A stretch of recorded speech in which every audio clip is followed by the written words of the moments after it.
From the Centre for Public Christianity, you're listening to Life and Faith. I'm Simon Smart.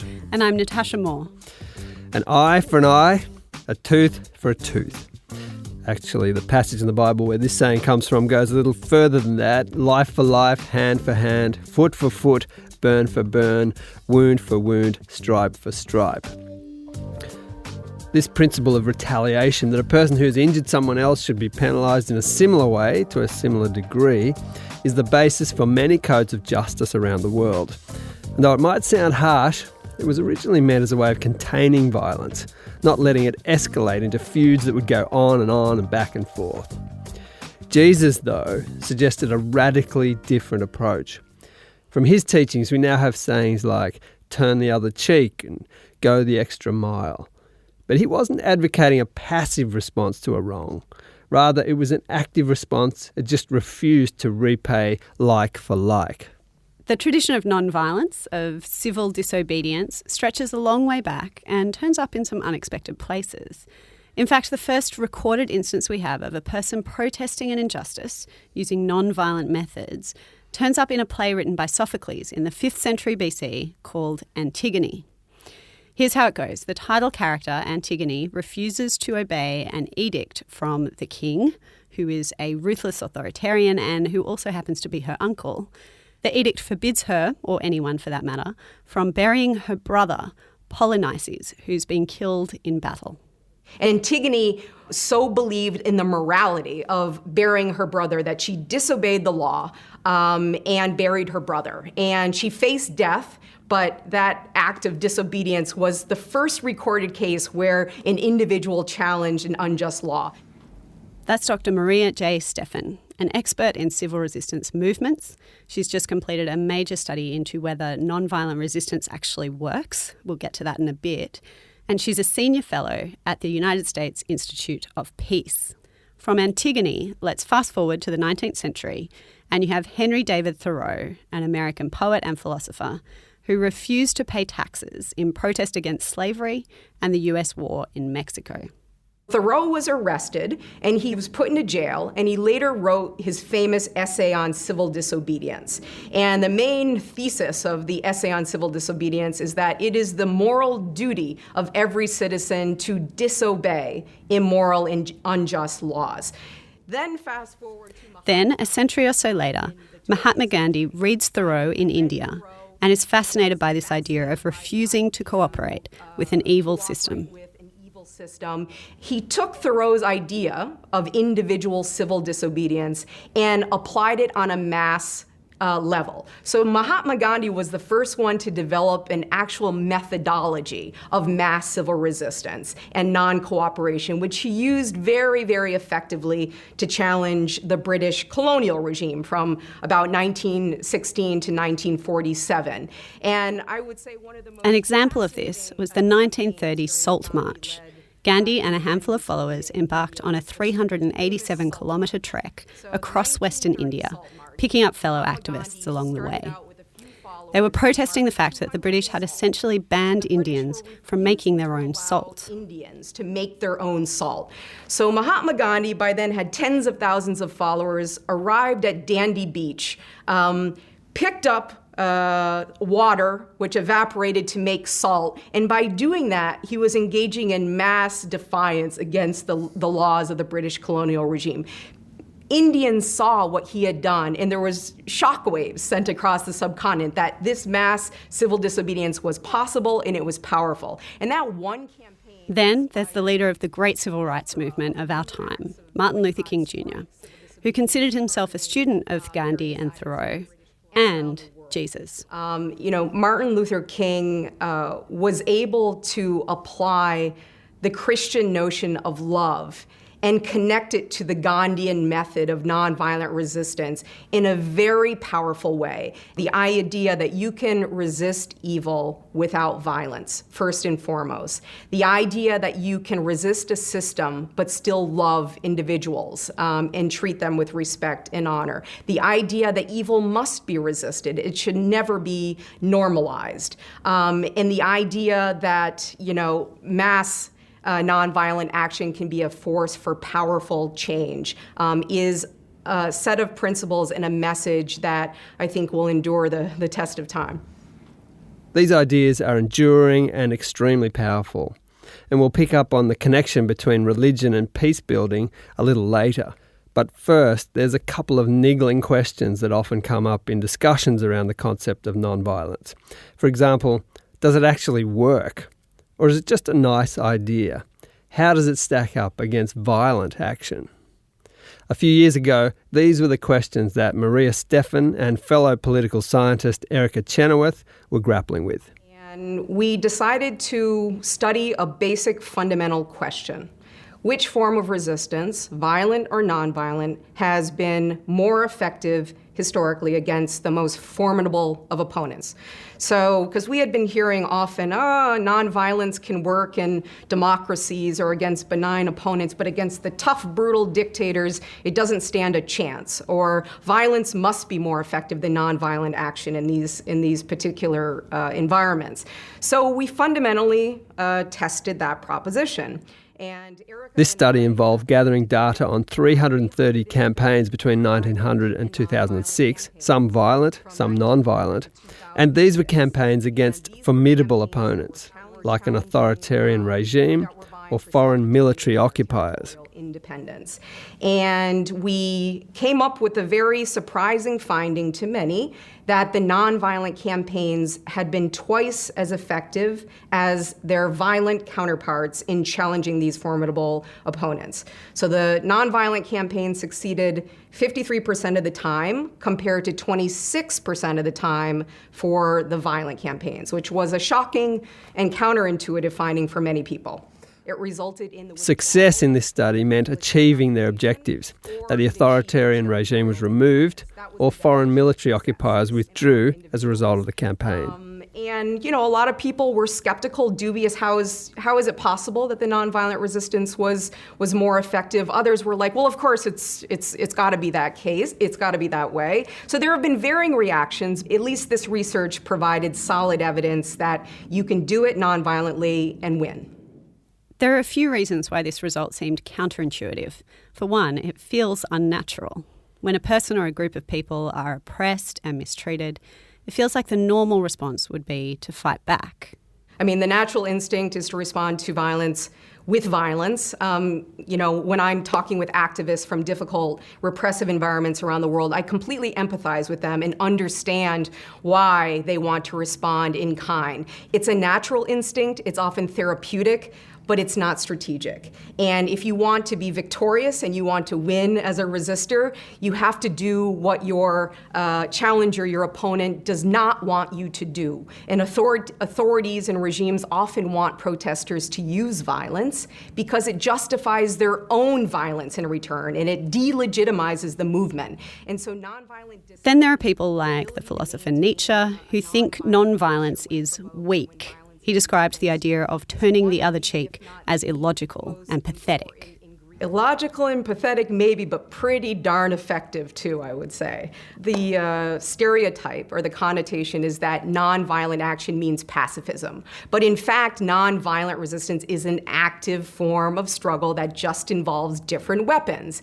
But I think what needs to be understood is where the power of this method of struggle comes from. And the power of nonviolent resistance is grounded in people, in the consent of people. So when large numbers of people refuse to obey, refuse to cooperate with evil systems or institutions that are unjust, this translates into significant social, political, economic pressure being applied against the opponent. So I would say it's anything but passive, it's anything but weak, and it's anything but ineffective. Also, the goal of nonviolent resistance in and of itself is counterintuitive because it is about challenging injustice, but it's also about engaging your enemy and trying to get them to effectively switch teams.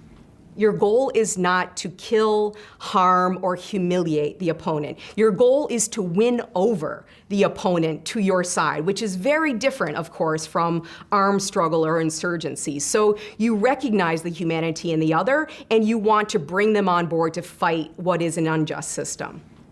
But that isn't to say that nonviolent resistance always works.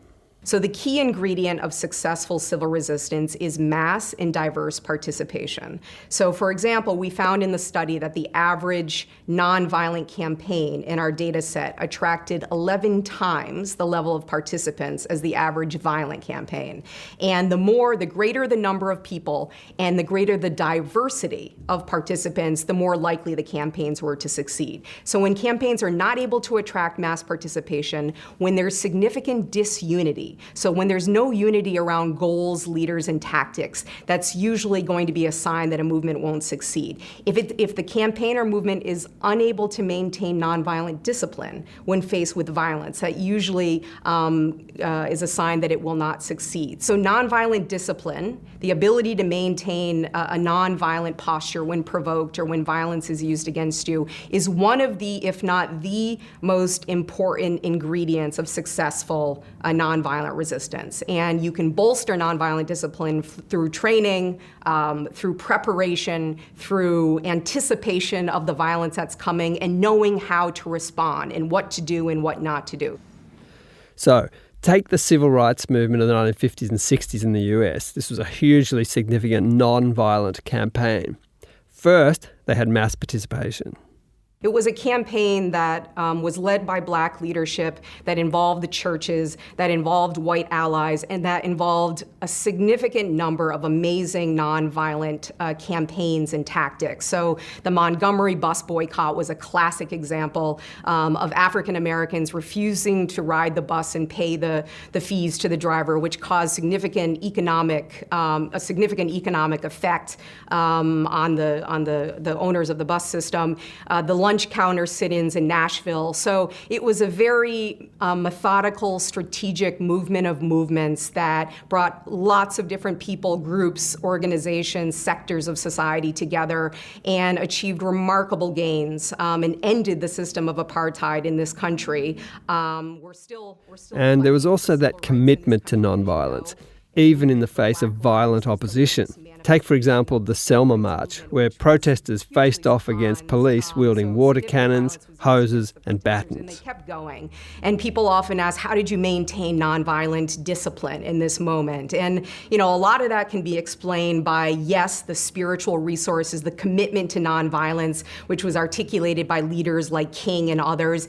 And the participants had been trained in how to maintain nonviolent discipline in these difficult situations. So in the basements of churches, there were trainings in how to do civil disobedience, nonviolent direct action, and how not to respond to violence with violence when provoked. And so, these combinations of the spiritual and the practical strategic really came to bear in the Selma March. From all of the data and analysis, there was a picture of human nature and human society that emerged for Dr. Stephan. I think what it tells you is that, humans, when faced with the most formidable obstacles, oppression, injustices, are capable of finding courage and taking action to resist, and that they can be effective using nonviolent means. And it also suggests that people have different motivations. Some people are very inspired by religious conviction, and that can be a powerful mooring for their activism and for their use of nonviolent action. And that it's possible, again, to resist unjust structures and institutions without exhibiting anger, hatred, or non-acceptance of the other. And so it's possible to organize. It's possible to use nonviolent means. It's possible to win over opponents, even in the most difficult of circumstances. And it's possible, most importantly, even when it seems impossible, to be effective using nonviolent resistance. You're listening to Life and Faith from the Centre for Public Christianity. That was Maria Stephan, an expert in nonviolent civil resistance from the US Institute of Peace. I caught up with her and also her colleague Susan Hayward while in Washington, D.C., filming for CPX's forthcoming documentary on how the church is better and worse than you ever imagined. We filmed a segment on Martin Luther King's famous "I Have a Dream" speech just down the road at the Lincoln Memorial, and then headed over to talk to Maria and Susan together. They're good friends and bounced off each other as we quizzed them on their respective areas of expertise. I don't think that people who are driven by their faith or who are religious are particularly better at peace than anybody else. But I do think they bring particular skills or experiences or techniques to their peace building that might set them apart and make them more effective in particular situations. Susan Hayward is an interfaith activist and a just peace builder. What she's saying here is interesting because in our culture, we're more likely to connect religion with violence rather than peace. And there are reasons for this. Part of what makes faith and religion such a powerful motivator and support for peace is also what makes it a powerful motivator and support for violence and for war. And we can see that throughout the history of any religious tradition. I work a lot with the Buddhist community, and there's similar examples as other traditions in Buddhist history and Buddhist contemporary life of Buddhism being drawn on to support violence. But Christianity in particular, I think, has a long and difficult history of Christian ideas and Christian communities mobilizing in support of war. Scott Appleby sometimes refers to what's called the ambivalence of the sacred, this idea that religion motivates these deep impulses and these deep motivations that can lead people to extraordinary acts, and that sometimes that deep impulse can drive people to violence, but just as much that same impulse can drive people to very selfless and courageous acts of peace. When it comes to peace building, religious faith can offer something unique and potentially transformative. Those who come to the work of peace building with a religious motivation and a religious understanding of peace may be bringing a sense of peace that goes beyond the technical and that goes beyond purely the absence of violence, encompassing the idea of shalom or salam that is also about human dignity, that is about justice, that is about creating environments in which humans can flourish. Or they may be able to bring particular rituals, particular values, particular practices to their peace-building work that can trigger some of the deep reservoirs of people's being, and that can trigger kinds of personal transformations that can be very powerful and that can then lead to social or institutional transformations. Hayward says that because religious communities have had to deal with conflict and have been working for peace in different contexts for millennia, they have this wealth of resources, this history of developing ways to respond to injustice, of trying and failing and sometimes succeeding.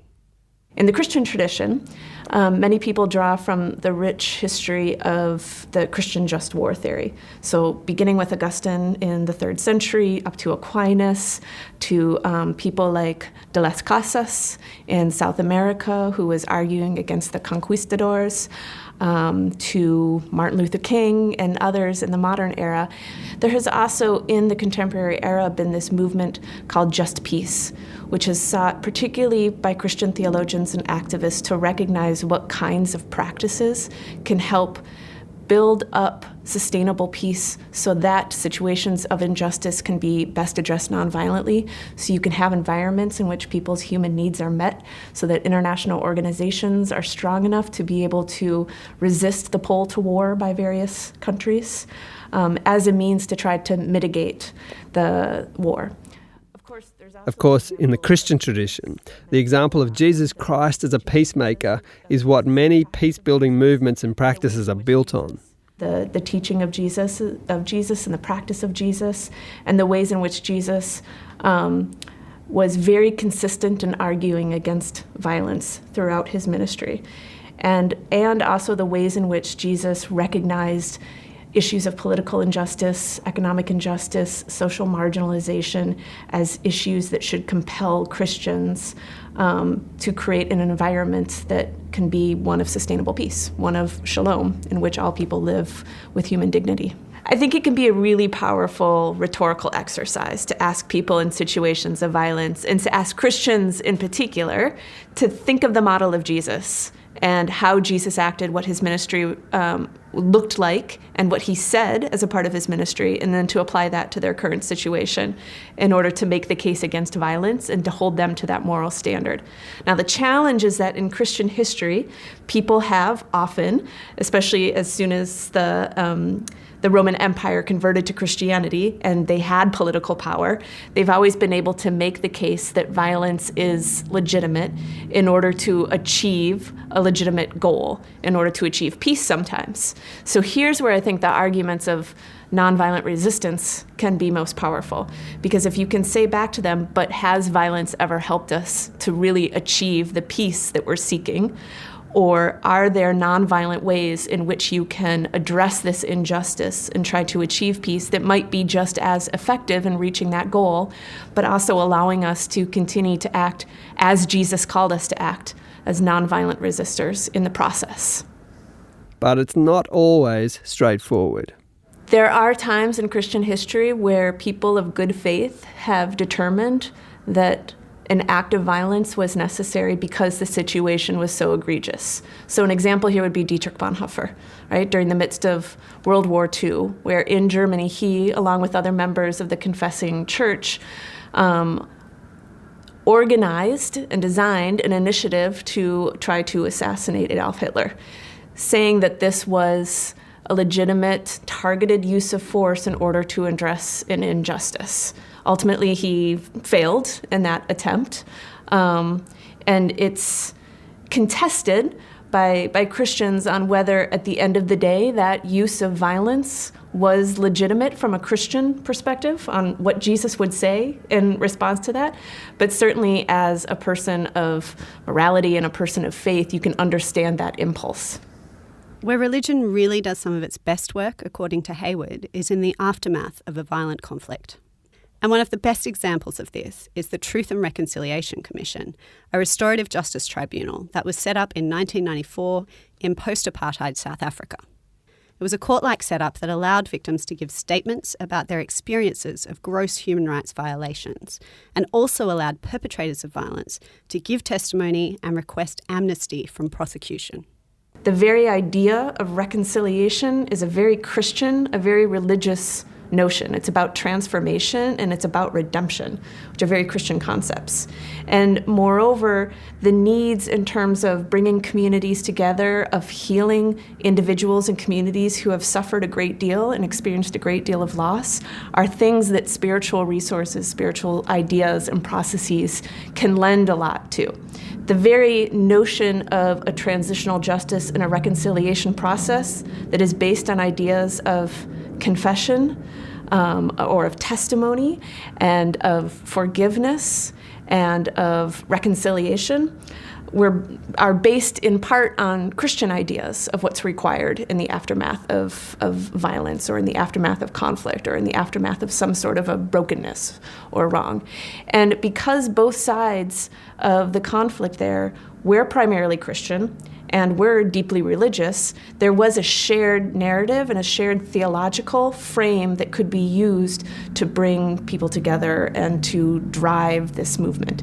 And so what Desmond Tutu and other religious leaders were able to bring in terms of theological language and framework and spiritual rhetoric and spiritual practices, including song, including prayer, in the midst of the truth and reconciliation process, was incredibly transformative and powerful and relevant for that context in which both sides of the conflict were Christian. From the Centre for Public Christianity, you've been listening to Life and Faith with Simon Smart and Natasha Moore. If you want to learn more about the history of nonviolence, Maria Stephan has written a book with Erica Chenoweth, Why Civil Resistance Works. It's available now. The interviews with Maria Stephan and Susan Hayward will be featured in our documentary coming out later this year, For the Love of God, How the Church is Better and Worse Than You Ever Imagined. You can visit our documentary website, fortheloveofgodproject.com, for more information and to sign up for our newsletter. If you liked this discussion, please do let us know. Leave a rating and review on iTunes. Just type Life and Faith in the search box to find us, and it helps other people find our podcast too. Next week, as we head towards Easter, we're looking at the meaning of sacrifice from a military angle. Join us then.